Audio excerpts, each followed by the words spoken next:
আরে না মা না, এ তোমার কি লীলা মা গো।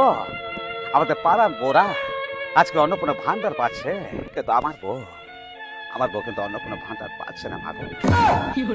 আরে আমার বউ পাইনি, আপনি কি বলছেন? হ্যাঁ, আপনি তো মাথা ঘামাচ্ছেন, কিন্তু আজকে মাথা ঘামানি। এই 3,000 টাকা করে পেপে সত্যিকারে আমাকে বিড়ি খাওয়ার জন্য পয়সা দিত, সেই বিড়ি এখন কিন্তু পাচ্ছি না। আমার বউ পাইনি, আপনি কি বলছেন? হ্যাঁ মশাই, আপনি কি বলছেন যে আপনার বউ পাইনি, ওনার বউ পাইনি? কিন্তু গ্রামের প্রত্যেকটা মানুষ তার বউরা পাচ্ছে, আর তারা ইংলিশ মদ খাচ্ছে। ভুল করছো না, আমার বউ পাইনি, তবে কি করে বলুন? আর সবাই জেল চলে গেল, কল চলে গেল, সত্যি ছেড়ে চলে গেল। আমি তো এখন বেকার বেকার, ভাত পাচ্ছি না তো। তোর বউয়ের টাকা ঢোকে না, আমি জানি তোমার বউয়ের টাকা ঢোকে না, আমার বউয়ের টাকা ঢোকে, আর মেয়ের টাকা ঢোকে। মালিক চলে আসছে বারবার বাইক নিয়ে, 50,000 টাকা করে দেবেন বলেছেন প্রতি মাসে।